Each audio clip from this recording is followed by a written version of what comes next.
December 15, 2002, binigyan kami ng, uh, ng instruction na mag-prepare para sa operasyon na dating. So, nag-prepare kami lahat. Kasama na yung mga gamit, ratio namin. That time, ako ay isang assistant team leader. Sa amin ng instruction na ganun, ginawa namin lahat para sa mission na yon.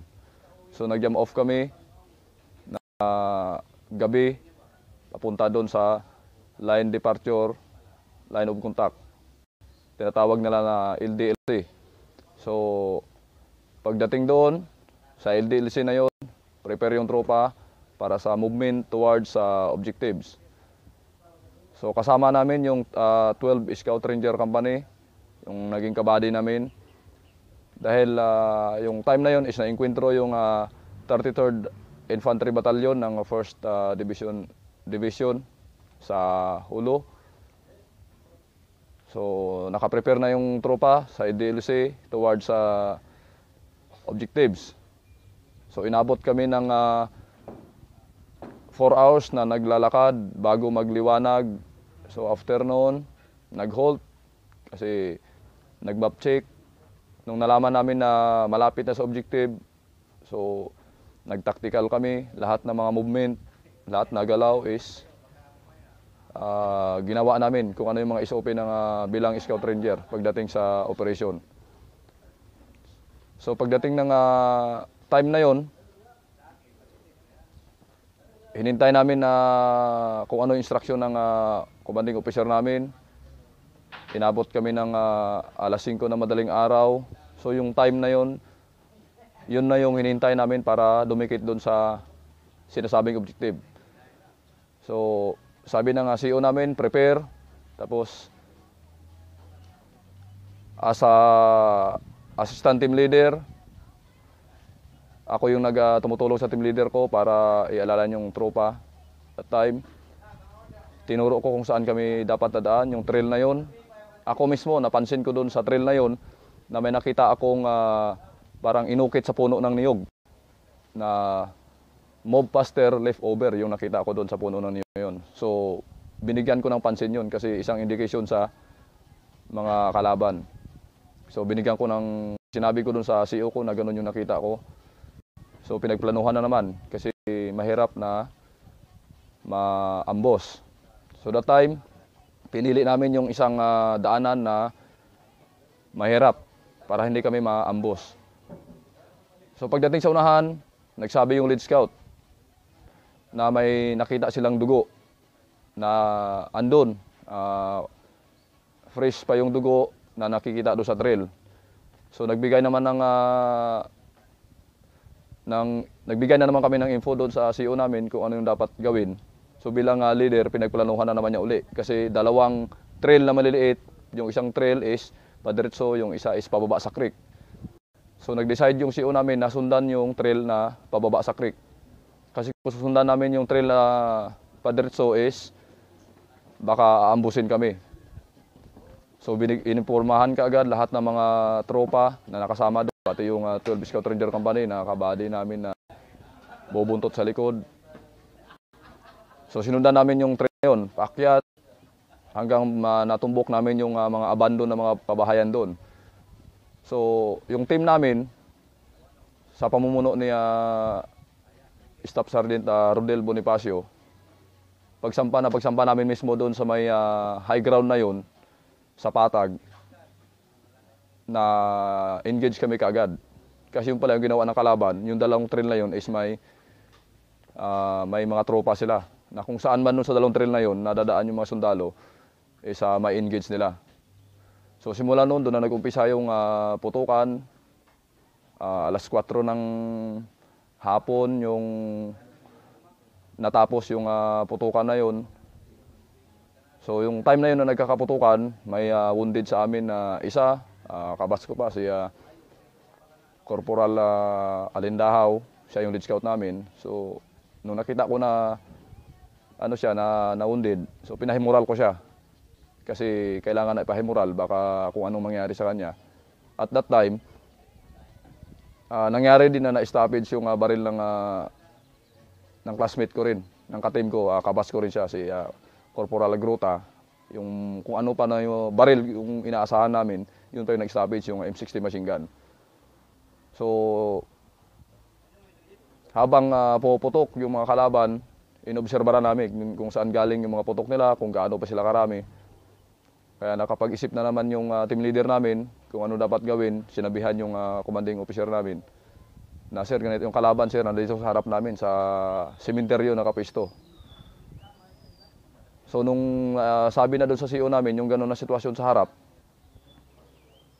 so nag-decide kagad yung team leader namin na papalo kami parting kanan para susunod na yung next team, kasi nasa baba pa ng creek yung ibang team namin at saka yung kalahati ng 12 Scout Ranger Company.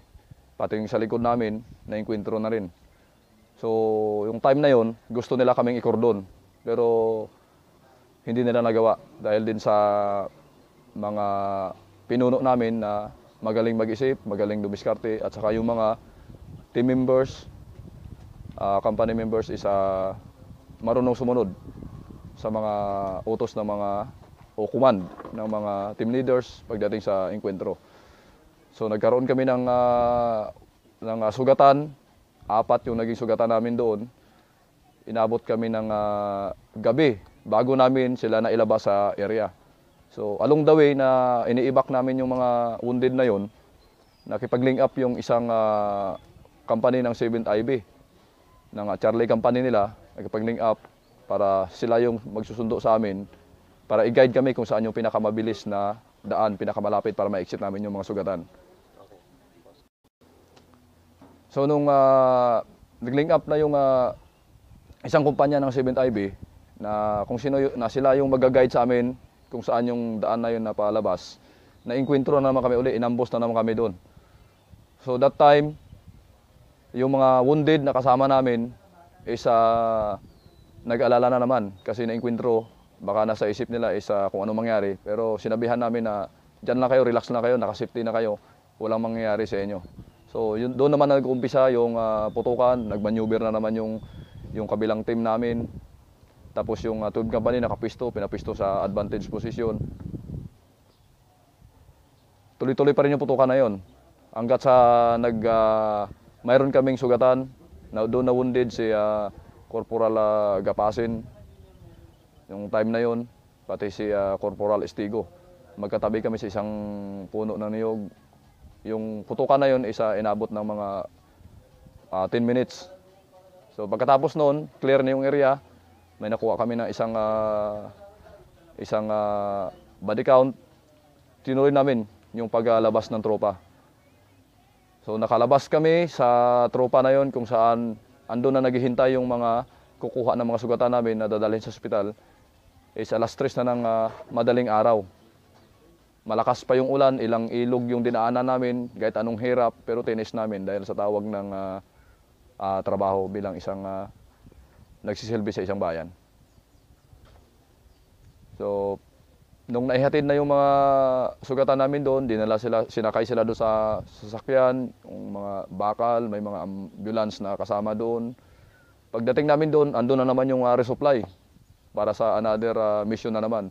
Para i-clear uli yung encounter site na yun, susuyurin kung baka mayroon pang naiwan. So, bilang isang NCO, kasama sa trabaho yung sumunod, walang mawawala pag sumunod tayo. So pagkatapos noon, bumalik kami sa taas, another mission na naman. Kaya ang trabaho ng bilang senior, bilang leader is sumunod kung ano yung mga utos ng nakakataas. So, sa result ng enkwentro na yon, may nakuha kaming 2 M16, tapos isang homemade na baril na yung tika-tika na sinasabi nila. Tapos may 2 body count kami. Tapos may isang captured. Yung result ng enkwentro na yun, at saka may 2 kaming sugatan. Yun yung naging resulta ng enkwentro namin, pero wala namang nangyari na mas masama pa sa tropa namin na sugat lang, gas-gas lang ng tama ng bala. Yun lang yung naging resulta ng enkwentro namin na yun. Okay. Process na nila yung resource na rin. So ang lessons learned ko doon na natutunan na nakuha doon sa enkwentro na yon is yung kung paano magdala ng isang tao, yung isang senior o team leader o di kaya yung opisyal o officer.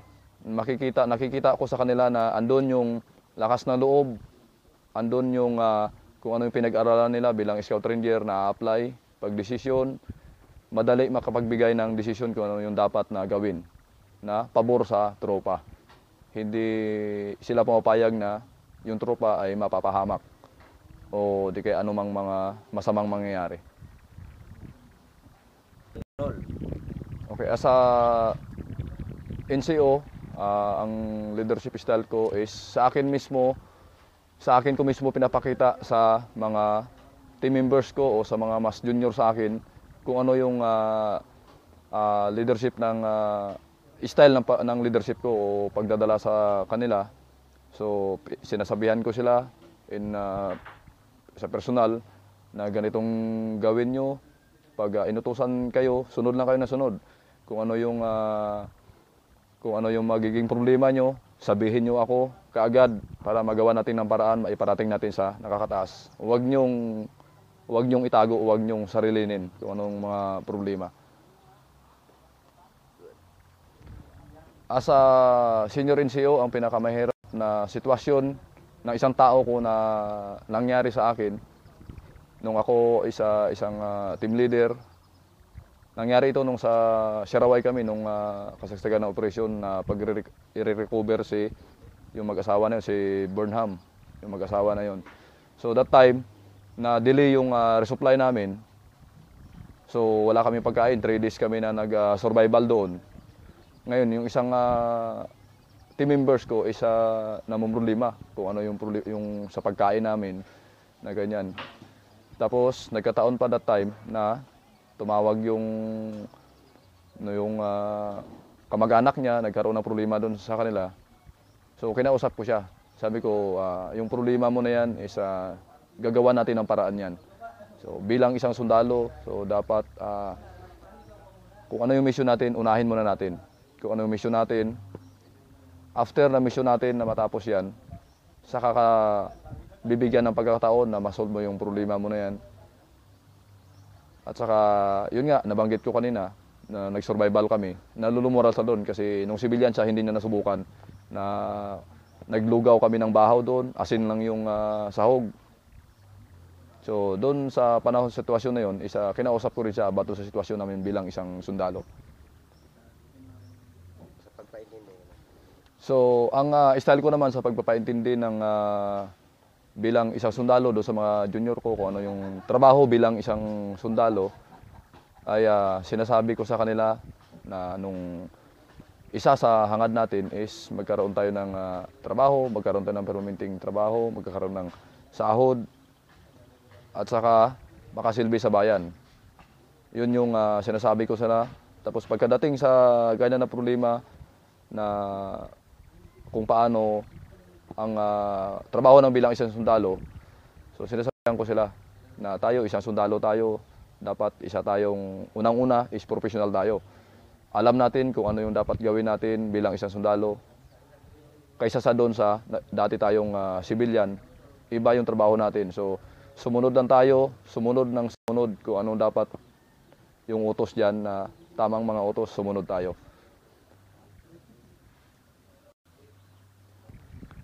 So isa pa sa may dagdag ko doon sa mga kung paano ipaintindi sa mga junior kung ano yung trabaho ng bilang isang sundalo is bilang isang sundalo may responsibilidad tayo sa isa't isa, lalong-lalo na pagdating sa operation dahil nasa unit tayo na elite forces ng Armed Forces of the Philippines sa Scout Ranger. So dapat tibayan yung loob, yung mga problema pagdating sa operation, ihiwalay muna, focus muna tayo sa kung anong mission na mayroon tayo. Hayaan muna yung mga problema na yan. Pagdating ng araw, pagkatapos ng operasyon, saka natin ayusin yung mga problema na yan. Kasi yun yung profesyon natin bilang isang sundalo. Magsilbi sa bayan. Roll. Okay, ang bilang isang senior NCO, ang pag-motivate sa mga tao o di kasi junior is isang malaking bagay bilang isang senior NCO. So ang ginagawa ko naman diyan is pag halimbawa nasa loob kami ng kampo, hindi busy yung tropa sa pag-ooperate. So binibigyan ko sila ng time na makalabas, makapunta ng bayan o makipagkita doon sa mahal nila sa buhay. So yun yung isang ginagawa ko bilang isang NCO. Binibigyan ko sila ng time o di kaya wala man kaming oras na makalabas, makapasyal-pasyal sa labas. Sa loob ng kampo is naglalaro kami ng mga laro din, basketball. Nag-iisip ako ng isang bagay kung paano sila mahay moral. Kahit na nasa loob kami ng kampo, hindi sila magkapag-isip ng kung ano-ano na malulumural sila. So nag-iisip ako ng ibang mga bagay na yan. Maglaro ng basketball o anong klaseng laro dyan na nakakabuti at saka nakakahimural sa mga tropa. Okay, isa pang paraan kung paano natin i-motivate yung mga team members natin is pagdating sa problema. So ang ginagawa ko diyan is dito pa lang sa level pa lang namin is na gagawa na ng paraan, nasusolve na yung mga problema na yan. Kasi once na ikaw yung NCO kasi, ikaw yung leader, hindi mo alam kung ano yung problema ng tropa mo is na lulumural sila, nakakapag-isip ng kung ano-ano. Kaya doon nag-uumpisa yung nasisira yung serbisyo nila. So bilang isang team leader, responsibilidad ko na alamin kung ano yung nagiging problema nila para magawa ng paraan kung ano yung dapat gawin. Kaya ang ginawa ko naman kung paano ako dumating sa ganitong paninerbisyo na umabot sa ganitong posisyon sa haba ng paninerbisyo is unang-una is yung disiplina sa sarili bilang isang sundalo at saka ang pag-iingat sa serbisyo. Kasi iniisip ko kasi nandito na ako sa loob, may trabaho na ako, nagsasahod. Kasi nung nasa civilian pa ako, walang trabaho, mahirap pumasok. Kaya nung nakapasok ako rito, isa yun sa dahilan na kung bakit ako nag-iingat. Iniingatan, pinapangalagaan ko, minahal ko yung serbisyo ko. Mga lalong-lalo na yung sa pamilya, nagkaroon ako ng pamilya. So, hindi naging sagabal sa karir ko yung nagkaroon ako ng pamilya. So parang sila pa nga yung nagdagdag ng high moral sa akin, inspirasyon para lalo pang mapaganda yung karir ko. At saka sa mga schooling, pag may pagkakataon na makapag-schooling, so nagsasabi ako para magbigyan ako ng pagkakataon. So napagbigyan naman ako ng ilang beses para sa mga schooling na mga specialization, career course. So lalo ko pang napaganda yung career ko dahil sa mga natutunan ko sa mga pag-i-schooling na yan sa iba't ibang mga kurso. Okay, good. So sa potential naman ng mga tao ko, kung ano yung nakikita ko kasi ang style ko kasi kung may mga tao ko, tinatanong ko kung ano yung mga natapos nila, kung ano yung napag-aralan nila, kung anong kurso natapos nila, kung kailangan ba, kung pwede ba sila na umangat pa yung serbisyo nila, hindi lang sila mag-stick sa mababa o isang enlisted personnel, kung kailangan na kaya nila na magiging isang officer. So tinutus up ko sila, sinasabihan ko sila na ganitong gawin, kaya mo maging isang officer. So sinasabihan ko sila na gano'n para makapag-isip. Kasi kung hindi mo i-remind, nag-i-stagnant yung isip nila, nag-i-stick na lang sila doon sa mababa. So yun yung ginagawa ko. Halimbawa, bilang isang senior NCO. So tinutulungan ko sila sa pamamagitan ng kahit na advice lang o di kaya sa pamamagitan lang ng pagsasalita, pagsasabi sa kanila. Pero doon sila nakakapag-isip kung ano yung dapat na gawin nila para tumaas pa lalo yung career nila, lalo pang gumanda. So yun lang po ang masasabi ko sa mga karanasan at saka mga teknik kung paano maging isang senior NCO, kung paano maging isang Magandang halimbawa. magandang halimbawa.